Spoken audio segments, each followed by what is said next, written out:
Hello everyone, what's up. I hope all of you are doing great. आज का जो lecture है वो पिछले लेक्चर का ही कंटिन्यूएशन है। लेक्चर नंबर 8 में हमने एप्लीकेशन ऑफ क्वाड्रेटिक इक्वेशन शुरू किया था which were nothing but word problems. I hope आपने वो लेक्चर ज़रूर देखा है क्योंकि आज हम एक लेवल अप जाने वाले हैं।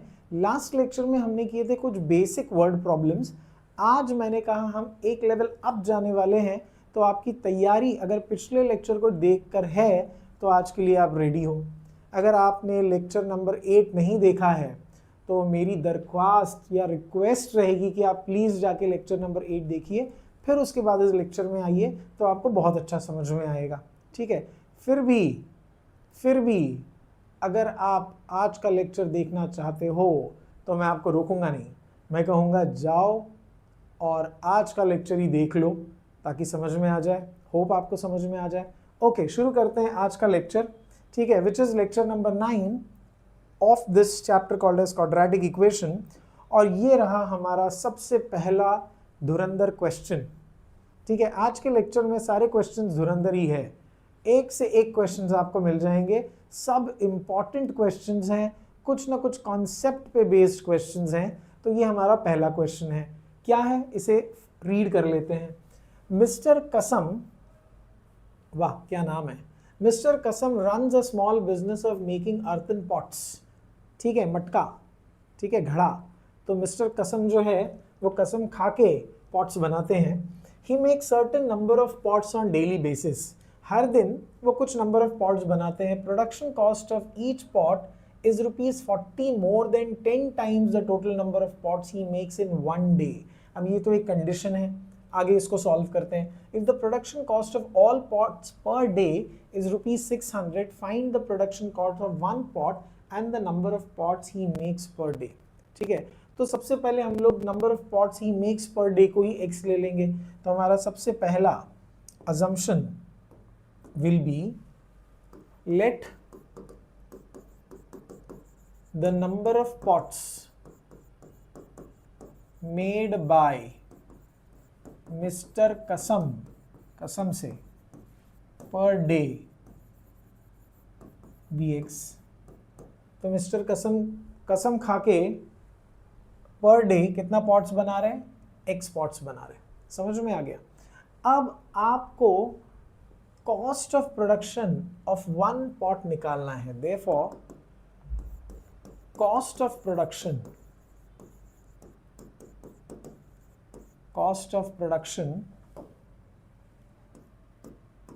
ऑफ वन पॉट कितना है। अब ये जो कॉस्ट ऑफ प्रोडक्शन है ना, इसके लिए उन लोगों ने ये लंबा चौड़ा लाइन दिया है। Production cost of each pot is 40 more than 10 times number of pots. ठीक है, अब इसको जरा हम लोग ब्रेक करते हैं। 10 टाइम्स का क्या मतलब होता है, 10 मल्टीप्लाइड बाई।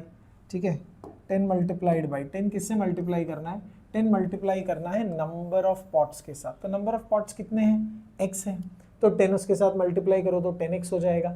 इसके अलावा 40 मोर का क्या मतलब होता है, आप बताओ मुझे। मोर का क्या मतलब होता है, मोर का मतलब होता है प्लस। ठीक है, तो आपका जो सेकेंड कॉस्ट ऑफ प्रोडक्शन वाला जो वेरिएबल है वो ये बनेगा कि 10x because 10 times the number of pots made plus 40 is the cost. ये कॉस्ट है, कॉस्ट किसका, cost of production of one pot. एक पॉट बनाने का खर्चा वो है 10 times the number of pots which is 10x। 10 times ना, टाइम्स मतलब multiply, so 10x more by 40 तो प्लस 40। Is everybody clear. अब ये एक पॉट बनाने का खर्चा है, ये टोटल नंबर ऑफ पॉट्स है। अगर आप इन दोनों को मल्टीप्लाई करो तो आपको टोटल कॉस्ट मिल जाएगा। ठीक है, फॉर एग्जाम्पल बहुत सिंपल सा लॉजिक यूज करते हैं। अगर एक पॉट बनाने के लिए 10 रुपए लगता है और अगर उस दिन उन्होंने 5 पॉट बनाए तो आप मुझे बताओ कितना लग जाएगा। एक बनाने का खर्चा 10 रुपया है तो 5 बनाने का खर्चा कितना होगा, 50 होगा कि नहीं, सोच लो। एक 10 रुपए का है तो 5 कितने का होगा, 50 का होगा। अगर मैं बोलूँ 6 पॉट बना रहे हैं तो कितने का होगा, 60 रुपए का होगा। 8 पॉट बना रहे हैं तो कितने का होगा, 80 रुपए का होगा। समझ में आ गया। So basically it is all multiplication. No, what we are doing here is हम इन दोनों को मल्टीप्लाई कर रहे हैं तब ये मिल रहा है। ठीक है, इसको इससे मल्टीप्लाई कर रहे हैं तो 60 बन रहा है. So I hope everybody is clear with this. Okay, तो यहाँ पर हमारा जो कंडीशन है, as per given condition, you know that x, which is the total number of pots made per day into the cost of one pot, ठीक है, is equal to rupees 600, which is the total cost of production. Is that clear? अब आप इसको solve कर लो, अंदर expand कर दो इसको, तो ये हो जाएगा 10x square plus 400x is equal to 600. वाह, तो ये सब लेफ्ट में ले लो, तो ये 10x square plus 400x minus 600 equals to 0 हो जाएगा. Can I remove 10 common? बिल्कुल निकाल सकते हैं. तो ये बनेगा 40x minus 60 is equal to 0. अब 10 को अगर आप दूसरी तरफ डाल दो तो आप देखोगे, अगर आप 10 को दूसरी तरफ डाल दो तो आपको समझ में आ जाएगा कि ये बनेगा therefore x square plus 40x minus 60 is equals to 0. तो ये बन गया हमारा क्वाड्रेटिक इक्वेशन. अब आपको ढूंढना है दो नंबर जिनको मल्टीप्लाई करने पे 60 मिलेगा और जिनको प्लस माइनस करने पे 40 मिलेगा. है क्या कोई ऐसा नंबर? मुझे तो थोड़ा सा गड़बड़ लग रहा है. गड़बड़ समझ गया मैं क्या है. गड़बड़ मैंने यहाँ पर 400 लिख दिया है, जबकि मुझे लिखना चाहिए था केवल 40. तो ये हो जाएगा 40x, ठीक है, और यहाँ पर हो जाएगा 40x. जब डिवाइड बाई 10 करेंगे तो इधर सिर्फ बनेगा 4. Can everybody see that? क्या आपको समझ में आ रहा है ये क्या गलती मुझसे हो गई? मैंने यहाँ पर 40 की जगह 400 लिख दिया था. तो अब ये क्वाड्रेटिक जो है वो मुझे लग ही रहा था कि सॉल्व नहीं हो सकता, पर अब ये हो जाएगा. ठीक है, आपको ढूंढना है दो नंबर जिनको मल्टीप्लाई करके 60 मिलता है और जिनका सम कितना होता है? सम होता है 4. तो बहुत सिंपल है ना यार. 10 सिक्सा, आप देखो 10 सिक्सा कितना आसान है. 10 सिक्सा, इस 4 को हम लिखेंगे plus 10x minus 6x. 10 minus 6 4 होता है ना, और इनको मल्टीप्लाई करें तो माइनस 60 हो जाता है. ठीक है, अब मुझे लगता है अलग से लिखने की ज़रूरत नहीं है. I think all of you have understood by now how to factorise. ये कॉमन निकाला, माइनस 6 कॉमन निकाला, तो x प्लस 10 इक्वल्स टू 0. तो x माइनस 6 और दूसरा फैक्टर है x plus 10 is equals to 0. तो आप दोनों को अगर 0 दे दो और x plus 10 is equals to 0, तो I think you can get the answer. तो आपको x के दो वैल्यूज़ मिलेंगे. कौन से वैल्यूज़ मिलेंगे बताओ मुझे. कौन से वैल्यूज़ मिलेंगे आपको? सबसे पहले आपको मिलेगा x इज इक्वल टू 6 और x is equals to minus 10. सही है. तो मुझे बताओ, कैन x बी नेगेटिव? सोच के बताओ. x क्या है? x is the number of pots produce. Can you produce minus 10 pots? No, it's not possible. तो इसको डिस्कार्ड करना पड़ेगा. As number of pots can not be negative. सही है. तो ये एक लाइन में आप नीचे लिख लेना. And therefore x is equal to क्या हो जाएगा? 6. Therefore number of pots produced is equal to 6. ठीक है, तो नंबर ऑफ पॉट्स प्रोड्यूस पूछा है. Find the production cost of one pot. Therefore cost price of one pot. Cost price of one pot कैसे मिलेगा पता है? आप इसके अंदर सब्स्टिट्यूट करोगे 10x प्लस 40 के अंदर, तो ये हो जाएगा 10 into 6 plus 40. So this is 60 plus 40, मतलब एक पॉट कितने का बना? एक पॉट बना 100 रुपए का. Can everybody understand this? ठीक है, आपको समझना जो ज़रूरी था वो ये था कि number of pots produced per day x है, तो कॉस्ट कैसे निकलेगा? कॉस्ट इज 40 मोर. 40 मोर का मतलब आपको समझना है प्लस 40 लिखना है. देखो, इसको लिखना आना चाहिए. अगर ये लिखने को नहीं आया तो कुछ नहीं हो सकता. ठीक है, कैसे हम इसको करेंगे? Production of cost of each pot is 40 more, तो जगह छोड़ के प्लस 40 लिख दो. Then 10 times what? 10 times the number of pots produce, तो 10x. तो ये बन गया आपका कॉस्ट. Is everybody clear? और हमको पता है कि cost of one pot into the number of pots produced multiply करेंगे तो टोटल कॉस्ट ऑफ प्रोडक्शन मिल जाएगा, which is 600 given to you. I hope all of you are clear with this. ठीक है, तो ये सम बहुत ही बढ़िया सम था. आगे बढ़ते हैं. और लेते हैं और एक मज़ेदार क्वेश्चन। अब ये क्वेश्चन को आप इंपॉर्टेंट मार्क कर लेना, ठीक है, मैं पक्का बोल रहा हूँ मार्क कर लेना, क्योंकि ये बोर्ड एग्जाम में आएगा ही आएगा। ऑलराइट, क्या क्वेश्चन है देखते हैं। Question says Pratik takes 8 hours to travel 36 kilometre down stream and return to the same spot. ठीक है, प्रतीक डाउन स्ट्रीम जा रहा है और वापस आ रहा है कितने घंटे में? 8 घंटे में। The speed of the boat in still water is 12 kilometres per hour, find the speed of the water current. अब ये ज़रा समझने वाली बात है, इसमें बहुत नए नए टर्म्स है, आपको समझना पड़ेगा। सबसे पहले आप मुझे बताओ स्टिल वाटर, स्टिल वाटर का क्या मतलब है? स्टिल वाटर का मतलब है कि पानी ठहरा हुआ है, the water is steady not moving. ठीक है, तो मैं यहाँ पे थोड़ा पहले पिक्चर बना के आपको समझा देता हूँ, थोड़ा आइडिया मिल जाएगा। तो ये स्टिल वाटर है, this is called as still water. तो जो बोट है ना, ये बोट है फॉर एग्जाम्पल, अच्छा लग रहा है ना? तो ये बोट का स्पीड स्टिल वाटर में, मतलब जब पानी ऐसे स्टिल है तो इसका स्पीड कितना दिया हुआ है? स्पीड दिया हुआ है 12 kilometre per our still water में। ठीक है, दूसरा है speed of water in the current. Current का मतलब बहता हुआ पानी, पानी बह रहा है, पानी बह रहा है। ठीक है, तो पानी बह रहा है तो हम इसको लिखेंगे वाटर करंट, बहता हुआ पानी विच इज फ्लोइंग। यहाँ पे इट वॉज स्टिल, रुका हुआ पानी, यहाँ पर इट इज फ्लोइंग, बहता हुआ पानी। ठीक है, तो अपने को ढूंढना है speed of the boat in water current. ठीक है, तो वाटर करंट पे हमने स्पीड बोट का मान लिया, क्या मान लिया? वाटर करंट में स्पीड ऑफ बोट कितना होगा आप बताओ मुझे? स्पीड ऑफ बोट होगा x kilometre per hour for example. ठीक है, x किलोमीटर पर आवर। अब आपको यहाँ पे समझना है डाउन स्ट्रीम क्या है। डाउन स्ट्रीम का मतलब है कि ये बोट जो है ना वो नीचे की तरफ जा रहा है। आप मुझे बताओ, अगर नीचे की तरफ जा रहा है तो स्पीड क्या होगा, बढ़ेगा कि कम होगा? सोचो, इसका स्पीड स्टिल वाटर में 12 किलोमीटर पर आवर है। अब ये वाटर करंट है, बह रहा है पानी, तो ये बोट बहाव में जा रहा है। जब बहाव में जा रहा है तो हमने देखा स्पीड ऑफ बोट क्या हो जाएगा? x किलोमीटर पर आवर हो जाएगा। पर स्टिल वाटर का स्पीड और ये वाला स्पीड दोनों ऐड हो जाएगा ना, because it is down stream, down stream जा रहा है, तो डाउन स्ट्रीम जा रहा है, तो speed of the boat down stream will be 12 plus x kilometre per our. क्या आप समझ रहे हो? ये कब 12 प्लस x होने वाला है? This is during the down stream.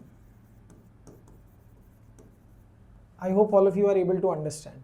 ठीक है, अब प्रतीक का बोट जो है ना वो ट्रैवल कर रहा है 36 kilometre down stream and return, return मतलब वो वापस ऊपर भी आ रहा है। ठीक है, तो डाउन स्ट्रीम गया, अब सपोज वो ऊपर की तरफ आ रहा है। ठीक है, अब ये जो बोट है ना, ये ज़्यादा ही गिर रहा है यार ये तो। ठीक है, इस पानी को थोड़ा सा हम लोग सीधा कर देते हैं। हाँ, अब ये क्या कर रहा है? अब बोट डाउन स्ट्रीम की जगह ऊपर आ रहा है।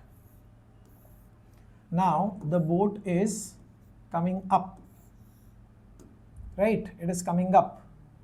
कमिंग अप का मतलब होता है अपस्ट्रीम, याद रखना। कमिंग अप का मतलब क्या होता है? अपस्ट्रीम। तो ये डाउन स्ट्रीम हो गया। डाउन स्ट्रीम में उसका स्पीड कितना हमने देख लिया, उसका स्पीड था 12 प्लस x। अब अपस्ट्रीम जब वो बोट आएगा अपस्ट्रीम, तो उसका स्पीड क्या हो जाएगा? सोचो सोचो, डाउन स्ट्रीम में प्लस हो गया ना, 12 प्लस x। जब उल्टा आएगा तो कितना होगा? कितना होगा? 12 माइनस x होगा, ये याद रखना पड़ेगा। ठीक है, the speed of the boat upstream will be 12 minus x। Down stream जाते वक्त जब भी आप डाउन द हिल जाते हो तो आपका जो स्पीड है, नॉर्मल स्पीड, ठीक है, फ्लैट सरफेस पे, क्या उतना ही स्पीड रहेगा? बिल्कुल भी नहीं। आप तेज भागोगे। क्यों तेज भागोगे? क्योंकि स्लोपिंग है। समझ में आ गया? वैसे यहाँ पर भी जब डाउन स्ट्रीम जा रहे हैं तो speed of the boat in still water plus speed of the water current, water current का स्पीड ऐड हो जाएगा तो 12 प्लस x। और जब उल्टा आएंगे अपस्ट्रीम, ऊपर की तरफ आएंगे तो ज़्यादा ताकत लगेगा। ठीक है, जब आप अप द हिल चढ़ते हो, सीढ़ी चढ़ते हो, तो आप हाँफने लगते हो। क्यों हाँफने लगते हो पता है? क्योंकि यहाँ पर ताकत ज़्यादा लग रहा है, तो स्पीड कम हो जाएगा, 12 minus x kilometre per our will be the speed of the boat upstream. याद रखना, इसको x minus 12 मत करना. It is always speed of the boat in still water minus the speed of the water current. ठीक है, जब नीचे जा रहे हैं हमेशा 12 पहले, मतलब स्टिल वाटर का जो स्पीड है बोट का वो पहले रहेगा, उसके बाद वाटर करंट या तो प्लस होगा या तो माइनस होगा. अगर नीचे जा रहे हैं तो वाटर करंट ऐड होगा, स्पीड बढ़ जाएगा. रिवर्स आ रहे हैं तो 12 में से माइनस होगा वाटर करंट का स्पीड. रिवर्स आ रहे हैं, ज़्यादा ताकत लग रहा है. So that's how you have to understand the speed of the boat in upstream and downstream. आया सबको समझ में ये बात? पक्का? I hope so. ठीक है, कि स्टिल वाटर में speed of the boat is 12 kilometre per hour. Water current का स्पीड हमने x ले लिया. जब डाउनवर्ड जा रहा है तो still plus water current, speed बढ़ जाएगा. जब रिवर्स आ रहे हैं तो still minus water current, speed कम हो जाएगा. Are you clear? क्योंकि यहाँ पे प्रतीक जा रहा है downstream and he is coming back, मतलब इज ऑल्सो मूविंग अपस्ट्रीम. दोनों हो रहा है यहाँ पर, तो दोनों का स्पीड अलग अलग होगा. Alright, okay. So with this and knowledge शुरू करते हैं हमारा सोल्यूशन. ओके, इसको याद रखना, अपस्ट्रीम डाउनस्ट्रीम वाले क्वेश्चंस बहुत इंपॉर्टेंट है, बहुत बार पूछे जाते हैं. आई होप आपको कॉन्सेप्ट समझ में आ गया. ठीक है, यहाँ पे हम लिख के लेते हैं. तो सोल्यूशन में सबसे पहला लाइन हम लिखेंगे, let the speed of water current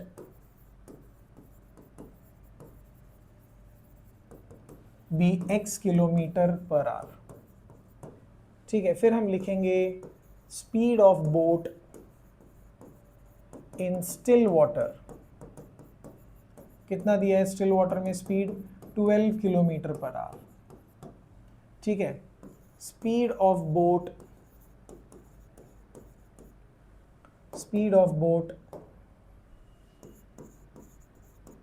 downstream.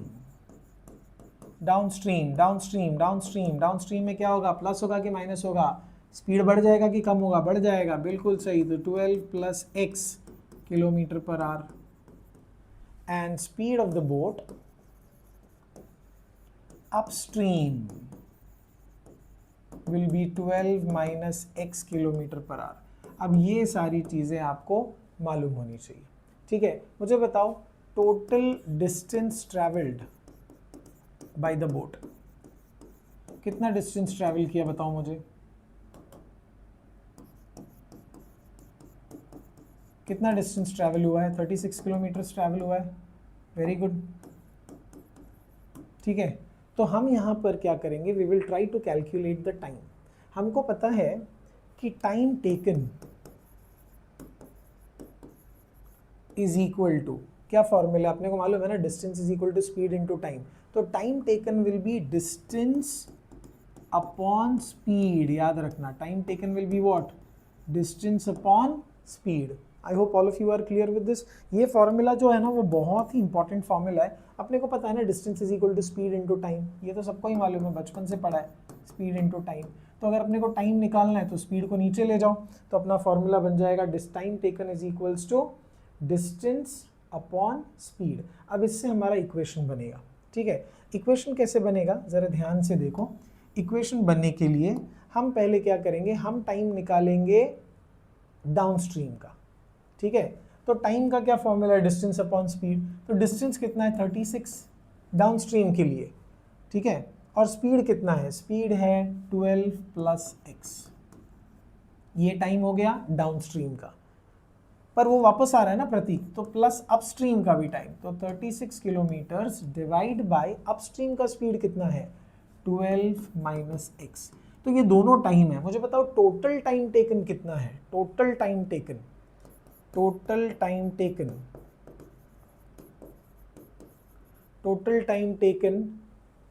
ठीक है, to return to the same spot, कितना है बताओ मुझे? 8 आवर्स है. सो can I say this is equal to 8. Are you understanding this? This is as per the given condition. मैंने लिखा नहीं यार, as per the given condition लिखना चाहिए मुझे. हाँ, as per given condition 36 upon, क्योंकि आप देखो ही ट्रेवल्स 36 किलोमीटर डाउनस्ट्रीम, तो जाने का 36 किलोमीटर, आने का वापस 36 किलोमीटर, तो टाइम 36, डिस्टेंस अपॉन स्पीड जाते वक्त डाउन स्ट्रीम 12 प्लस एक्स, वापस भी आ रहा है तो डिस्टेंस वही है, वापस 36 किलोमीटर चढ़ रहा है, 12 minus x is equals to कितना आवर्स ले रहा है वो, 8 आवर्स ले रहा है। Is everybody clear? बस अब इसको सॉल्व करना है। 36 कॉमन निकाल लो तो आपको मिलेगा कुछ ऐसा, 36 को उस तरफ डाल दो,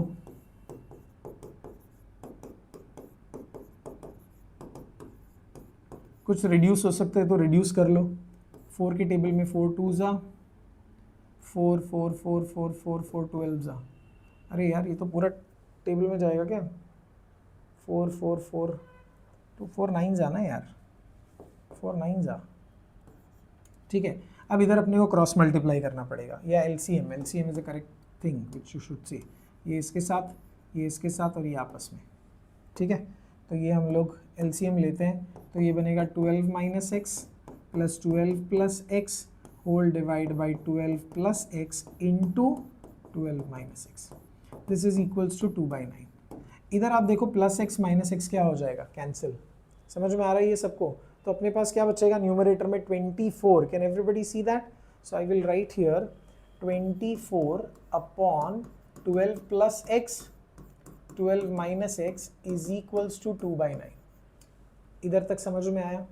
अब मैं डिनोमिनेटर को आई कैन सॉल्व दिस, इसको मैं यहाँ पे भी रिड्यूस कर दूंगा ऐसे, और नीचे a plus b a minus b है तो मैं लिखूंगा a square minus b square. कुछ समझ में आ रहा है? अब क्रॉस मल्टीप्लाई कर लो तो 12 into 9 is equals to 12 square minus x square. So 12 9 जा 108 यार, 12 9 जा 108, मैं टेबल्स भूल रहा हूँ क्या, is equals to 144 minus x square.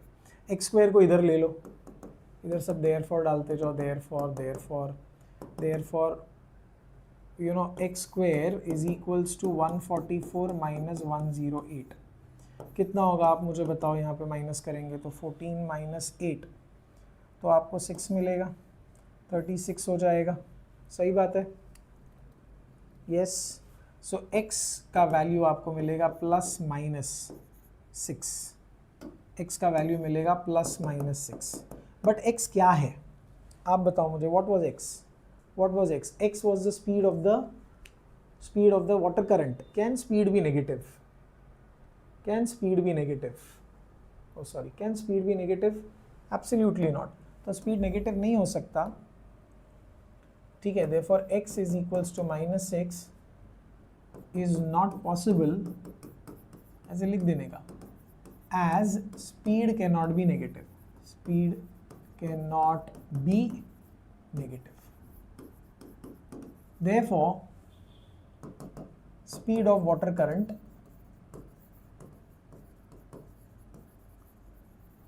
is equal to 6 kilometre per our. I hope all of you are clear। Question में वही पूछा था क्या, speed of the water current, yes, the speed of the water current is equals to x kilometre per our. Is everybody clear with the sum? Sure everyone? Still water 12, water current x, downstream 12 plus x, upstream 12 minus x। फिर time का formula distance upon speed, तो जाते वक्त नीचे जा रहा है तो 36 डिस्टेंस, स्पीड 12 प्लस एक्स, ऊपर आ रहा है 36 डिस्टेंस, स्पीड 12 माइनस एक्स, ये दोनों टाइम को टोटल करो तो 8 आवर्स बन जाते हैं।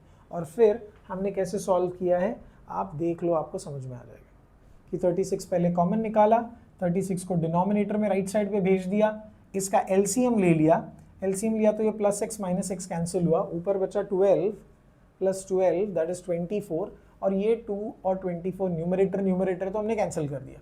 अब इसको हमने यहाँ पे cross, can you see that, and then you simplify it, आपको x के दो वैल्यूज मिलेंगे, नेगेटिव वैल्यू डिस्कार्ड करो, speed can not be negative, and x is equals to 6 kilometre per hour is the speed of the water current. I hope all of you are clear, wonderful.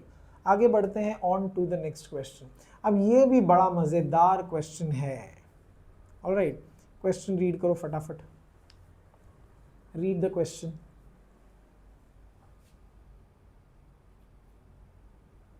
क्या सबने question read किया?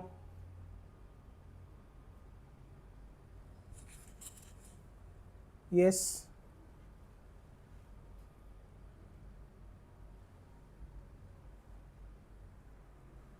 Okay, so question says Pintu takes 6 days more than those of Nishu to complete a certain work. तो पिंटू जो है कोई एक काम है, पता नहीं क्या काम है, ठीक है, पर पिंटू कितने दिन ज़्यादा ले रहा है, 6 days मोर, किसके कंपैरिजन में, निशु के कंपैरिजन में. तो can I say let Nishu complete a certain work alone in x days. ठीक है, क्योंकि पिंटू का वर्क जो है वो निशु पे डिपेंड करता है. सेंटेंस के लास्ट में मैंने आपको बताया था ना कि सेंटेंस के लास्ट में जिसका नाम आया उसको आप x ले लो. तो सॉल्यूशन में हम लोग लिखेंगे लेट, ठीक है, let Nishu take x days to complete certain work alone. अकेला वो काम करने के लिए कितना दिन लेगा, x days लेगा. तो आप बताओ therefore पिंटू कितना दिन लेगा. therefore Pintu takes how much, 6 days more. more का मतलब plus, so we'll take x plus 6 days, right, x plus 6 days to complete that work alone. is everybody clear? okay, तो आप देखो x days में वो certain piece of work complete करेगा. तो हमको निकालना है कि कितना वर्क एक दिन में पूरा होगा. you have to understand, considering that the work completed is 1, पूरा वर्क कंप्लीट करने को 1 मानेंगे तो यहाँ पर रेसिप्रोकल हो जाता है. ठीक है, सो therefore Nishu does 1/x part of work in 1 day. एक दिन का निकाल रहे हैं हम लोग, ठीक है, and पिंटू टेक्स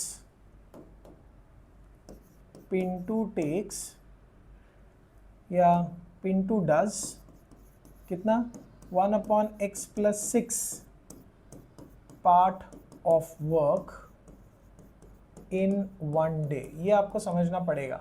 जब भी वर्क टाइम वाला सम आएगा ना तो हमेशा ऐसे ही होता है कि निशु ने कितने दिन में काम कंप्लीट किया, x दिन में एक काम कंप्लीट किया, पिंटू ने x plus 6 days में कर दिया. तो आपको समझना पड़ेगा कि एक दिन में कितना काम होगा, 1/x part of the work, और पिंटू से कितना होगा, 1/x plus 6 part of the work in 1 day. ठीक है, it says if they together finish it in 4 days. तो अगर मैं टुगेदर की बात करूं, therefore together both can do 1/x plus 1/x plus 6 part of work in 1 day. part of work in 1 day. हम लोग 1 day की बात करते हैं कि दोनों मिलकर कैसे काम करेंगे. निशु ने 1/x पार्ट काम किया, पिंटू ने 1/x plus 6 काम किया, तो टुगेदर एक दिन में दोनों का मिलके इतना काम है. ठीक है, यहाँ पर अपने को पता है if they work together to finish in 4 days. ठीक है, so both finish the work in 4 days. So therefore together both can do 1/4 part of work in 1 day. इसमें याद रखना है अपने को 1 day का निकालना है. ठीक है, अगर निशु ने x दिन में काम कंप्लीट किया तो एक दिन में वो 1/x काम कंप्लीट करेगा. अगर पिंटू ने x plus 6 days में काम कंप्लीट किया तो एक दिन में वो 1/x plus 6 करेगा. दोनों मिलके तो दोनों को प्लस कर दिया. अच्छा, दोनों 4 दिन में अगर काम कंप्लीट कर रहे हैं तो एक दिन में कितना काम कंप्लीट होगा, 1/4 part of the work will be completed. ठीक है, अब मुझे बताओ, ये जो आप देख पा रहे हो, this is working together part of the work, and this is also the part of the work done together. So can I equate both of them? क्योंकि 1/x plus 1/x plus 6 ये दोनों का मिलके काम है. आप देख लो यहाँ पर, can everybody see that it is together, right? इधर भी together. ठीक है, 1 day, इधर भी क्या है, 1 day. I hope all of you are able to understand. Together both in one day, in one day, तो ये दोनों एक्चुअली सेम वैल्यूज हैं। I hope it is clear, ठीक है। So with this in mind let's frame the equation. So as per given condition 1/x plus 1/x plus 6 is equal to 1/4, ये हमारा quadratic equation के लिए ready हो गया framework. अब आप इसको एलसीएम ले लोगे। I hope how you take LCM is clear to you. आप इसको इधर और ये आपस में मल्टीप्लाई कर दोगे, सही बात है। तो अगर हम इसको करें तो ये क्या हो जाएगा, x plus 6 plus x upon x into x plus 6 is equal to 1/4। तो ये बन जाएगा 2x प्लस 6, ये बनेगा x square plus 6x is equal to 1/4। Now you cross multiply, तो ये 4 times 2x plus 6 is equals to 1 time x square plus 6x। Open the bracket, आपको quadratic मिल जाएगा। ये 8x प्लस 6 4 ज़ा 24 is equal to x square plus 6x। अब आप सबको शिफ्ट करो राइट साइड पे, क्योंकि एक्स स्क्वायर पॉजिटिव है, उसको पॉजिटिव ही रहने दो। तो एक्स स्क्वायर प्लस 6x, ये उस तरफ गया तो minus 8x minus 24 equals to 0। अब आप देखो आपको एक क्वाड्रेटिक इक्वेशन मिल जाएगा, मिलेगा कि नहीं बताऊँ मुझे। क्वाड्रेटिक बन ही गया है क्वाड्रेटिक। तो आपको मिलेगा एक्स स्क्वायर, ये मिलेगा minus 2x minus 24 is equals to 0। I hope it is clear. Quadratic equation समझ में आया। इससे पहले वाला स्लाइड समझना बहुत ज़रूरी था। एक बार फिर थोड़ा सा इस पर नज़र डालो आप, क्या लिखा है। निशु ने कितना दिन लिया अकेले काम खत्म करने के लिए, x डेज, ठीक है। तो आपको ये पता होना चाहिए कि अगर निशु ने x डेज में काम कंप्लीट किया है, x डेज, तो एक दिन में वो कितना काम करेगा पता है, इसका रेसिप्रोकल। वैसे ही अगर पिंटू ने x प्लस 6 डेज लिया है तो वो एक दिन में 1/x प्लस 6 काम कंप्लीट करेगा। Can everybody see that. फिर आप इन दोनों को प्लस कर दो तो ये टुगेदर का बन गया फॉर्म। और वैसे ही 4 दिन में अगर दोनों मिलके काम खत्म कर रहे हैं तो एक दिन में 1/4 part of the work will be done. और ऐसे करके अपने को ये एक्सप्रेशन मिल गया। फिर इसको सॉल्व करके क्वाड्रेटिक बनाया हमने। अब क्वाड्रेटिक को फैक्टराइज करने की बारी है। 24 है, 24 तो यार 6 4 ज़ा माइनस 6x प्लस 4x। आपको समझना पड़ेगा, जो इधर का साइन है वो बड़े फैक्टर को मिलेगा। कॉमन निकाल लो, आप कॉमन निकाल लो। x कॉमन निकालोगे तो x माइनस 6 बचेगा, इधर 4 कॉमन निकालोगे तो x माइनस 6 बचेगा। तो आपको x minus 6 and x plus 4 equal to 0 हो जाएगा। तो x माइनस 6 इक्वल टू 0 और x प्लस 4 इक्वल टू 0। तो x के दो वैल्यूज बन जाएंगे, x इज इक्वल टू 6 और x is equals to minus 4। मुझे बताओ x क्या था, x क्या था। x was the number of days. मुझे बताओ can number of days be negative. तो इसको डिस्कार्ड करना पड़ेगा as number of days can not be negative. Are you clear with this. Therefore अपने को पूछा था नंबर ऑफ डेज ही ना, क्या पूछा है क्वेश्चन में, how many days, oh I'm sorry, how many days would it take to complete the work if they work alone. Yes, so number of days या निशु टेक्स ऐसे ही लिखते हैं ना सीधा सीधा यार। निशु टेक्स x कितना था 6 days to complete work alone, ठीक है। and Pintu takes how much, Pintu takes x plus 6 मतलब 6 plus 6 which is 12 days लिखना वही है, complete the work alone. Is everybody clear? So your answer, what is your answer, tell me what is your answer in this. Your answer is 6 days taken by Nishu and 12 days taken by Pintu. I hope all of you are clear with this. Is everybody clear? किसी को doubt है बताओ मुझे। Simple है ये, ठीक है। इसको ध्यान से सुनना, एक बार में समझ में नहीं आया तो 2 बार सुनना, ठीक है। पर इस सम को दिमाग में फिट कर लेना बिकॉज ये इंपॉर्टेंट है। बढ़ते हैं आगे। अब ये भी बहुत प्यारा क्वेश्चन है, अगर आप इस क्वेश्चन को समझ गए ना तो मज़ा ही आ जाएगा। क्या क्वेश्चन है देखो, it says if 460 is divided by a natural number. ठीक है, इसको मैं ऐसे करता हूँ कि अपने पास 460 है, इसको एक नेचुरल नंबर से डिवाइड करते हैं, सही है। Quotient is 6 more than 5 times the divisor. अब इसको डिवाइजर भी बोलते हैं, पता है ना, इसको क्या बोलते हैं, डिवाइजर बोलते हैं। तो कोशेंट के बारे में क्या बोला है, कोशेंट यहाँ पर आएगा ना ऊपर, 6 मोर मतलब +6 देन 5 टाइम्स द डिवाइजर मतलब 5x। ऐसे ही होगा ना, 6 मोर का मतलब +6, ये आपको पता होना चाहिए। 6 मोर का मतलब +6, 5 टाइम्स मतलब 5 इंटू द डिवाइजर, डिवाइजर क्या है x। ओके, तो इन दोनों का एडिशन तो 5x + 6 अपने को मिलेगा। I hope you are able to understand this. आगे क्या बोला है, एंड रिमाइंडर इज 1, मतलब इसका जो रिमाइंडर है वो है 1। सबको पता है इसको क्या बोलते हैं, कोशेंट बोलते हैं, इसको क्या बोलते हैं, रिमाइंडर बोलते हैं, इसको बोलते हैं डिविडेंड।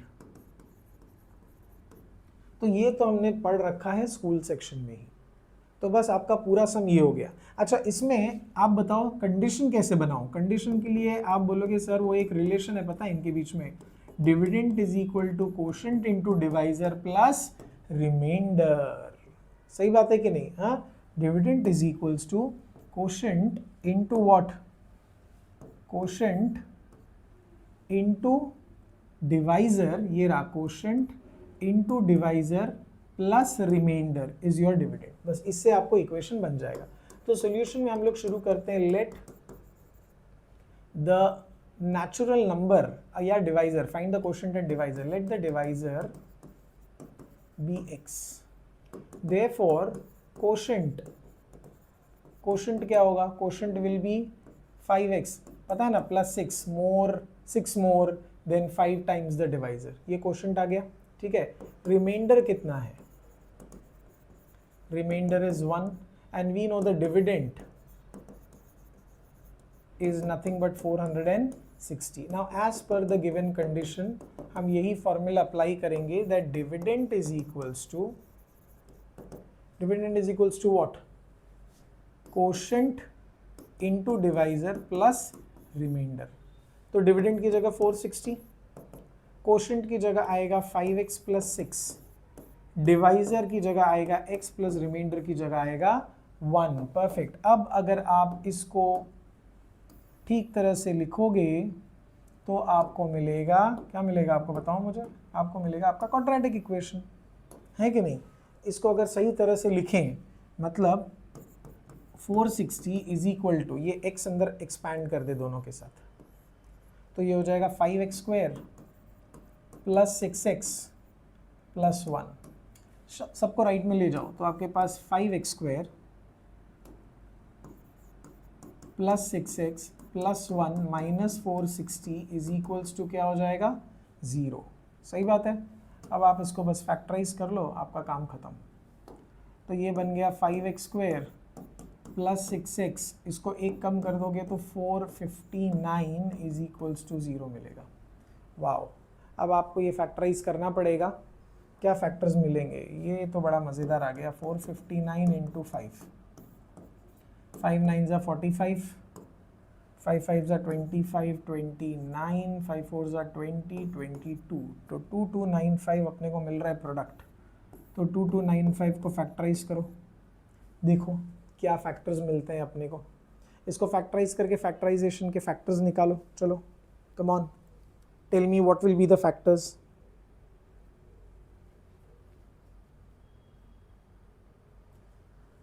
फैक्टर्स मिल रहे हैं क्या अपने को?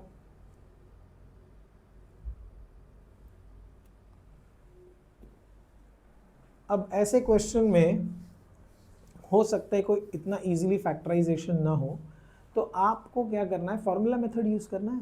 बहुत सिंपल है, फॉर्मूला मेथड तो सबको पता है ना। Yes, so can we use formula method. कैसे करेंगे, कंपेयरिंग विथ, किसके साथ कंपेयर करेंगे, ax² plus bx plus c is equals to 0। तो a का वैल्यू है 5, b का वैल्यू है 6 और c का वैल्यू है -459। निकाल लेते हैं पहले b² - 4ac। ठीक है, तो बी स्क्वायर इज 6 square minus 4 into 5 into minus 459, तो ये होगा 36 प्लस, आप इन तीनों को मल्टीप्लाई करो, बताओ क्या मिलता है मल्टीप्लाई करके, मल्टीप्लाई करके क्या मिलता है? Yes, start multiplying in your book. Yes, क्या सबको मिल रहा है मल्टीप्लाई करके? क्या मिल रहा है? 9216, कुछ ऐसा मिल रहा है क्या? मेरे ख्याल से ये पूरा करने पे अपने को ये मिलेगा ना, पूरा अगर करोगे तो 9126 मिलेगा, करेक्ट। अभी आप इनको मल्टीप्लाई करोगे तो आपको मिलेगा 9180, ठीक है। ये रब कर रहा हूँ मैं, I am just rubbing this because ये आपको समझाने के लिए था। आई होप आपको समझ में आ गया है। हाँ, तो यहाँ पर आप अगर इसको सॉल्व करो बी स्क्वायर माइनस 4ac को, तो ये आपको क्या देगा? ये आपको देगा 9216, और 9216 का रूट है क्या है? 92 है क्या? 92 नहीं, 96, ठीक है। 96 का स्क्वायर करो तो आपको 9126 मिलेगा। चेक कर लेना एक बार स्क्वायर करके। 9 9 ज़ा 81, 6 6 ज़ा 36, 9 6 ज़ा 54, 54 का डबल 108, तो ये 6 आएगा, ये 11 आएगा,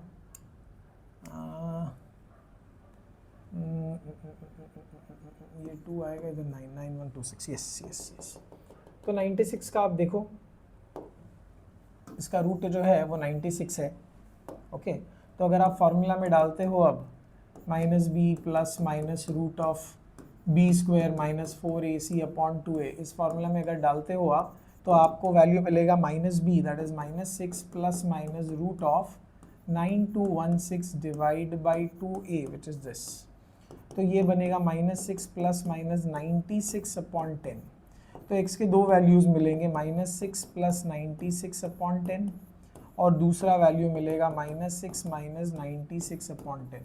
तो ये दोनों को अगर आप प्लस करोगे तो ये आपको मिलेगा 90 अपॉन 10, करेक्ट। और यहाँ पर आपको मिलेगा माइनस 102 अपॉन 10, तो ये 10.2 हो गया, वो भी नेगेटिव में, और ये आपको 9 मिला, x इज इक्वल्स टू 9। हम बात किसकी कर रहे हैं? हम बात कर रहे हैं डिवाइज़र की।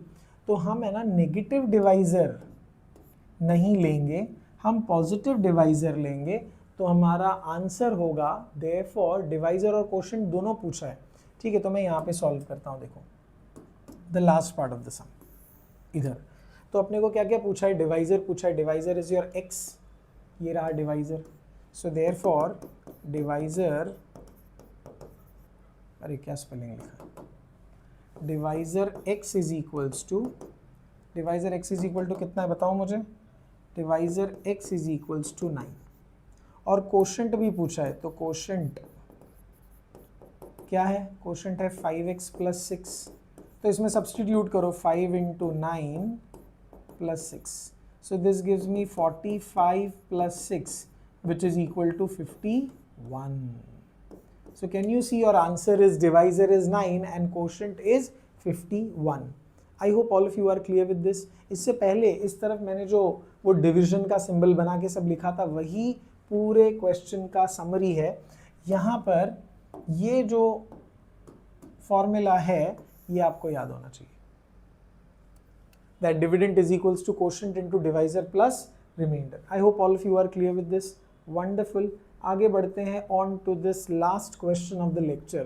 ये लेक्चर थोड़ा लंबा स्ट्रेच हो गया है क्योंकि इसमें सारे के सारे इंपॉर्टेंट 4 मार्क के क्वेश्चंस हम कर रहे हैं, बट आई एम श्योर कि मेरे स्टूडेंट्स सीरियस लर्नर्स हैं, ये मैं हमेशा मानता हूँ, and I appreciate all of you for that कि आप मेरे लंबे लंबे लेक्चर्स वीडियोस देख रहे हैं। अब क्या करूँ यार, मैथ्स है तो इतना लंबा तो बनेगा ही, शॉर्ट 10 मिनट्स 5 मिनट्स तो हम बना नहीं सकते हैं, तो बड़े सम्स हैं, टाइम लगेगा, कोई बात नहीं है।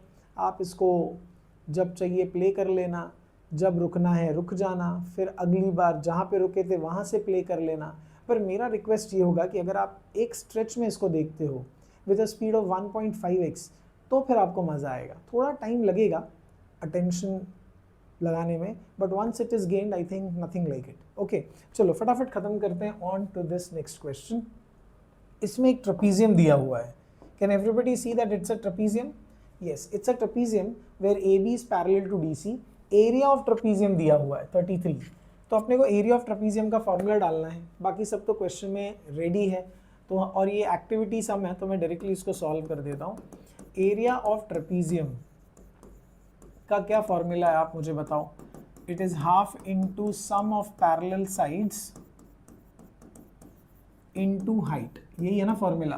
तो एरिया की जगह एरिया लिखते हैं 33, half sum of parallel sides, parallel sides है a b plus d c और हाइट है A M.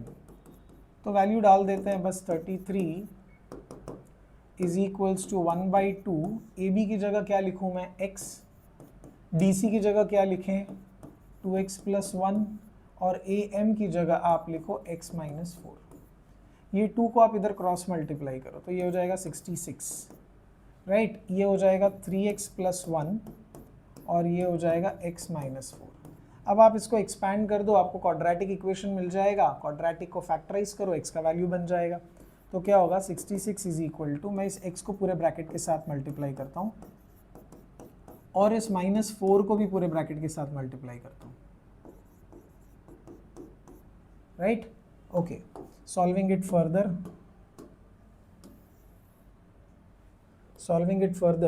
What you get if you expand this. इसको अगर आप अंदर मल्टीप्लाई करो तो आपको मिलेगा 3x² + x - 12x, इधर भी मल्टीप्लाई कर रहा हूँ मैं, देख पा रहे हैं सब लोग, और ये होगा -4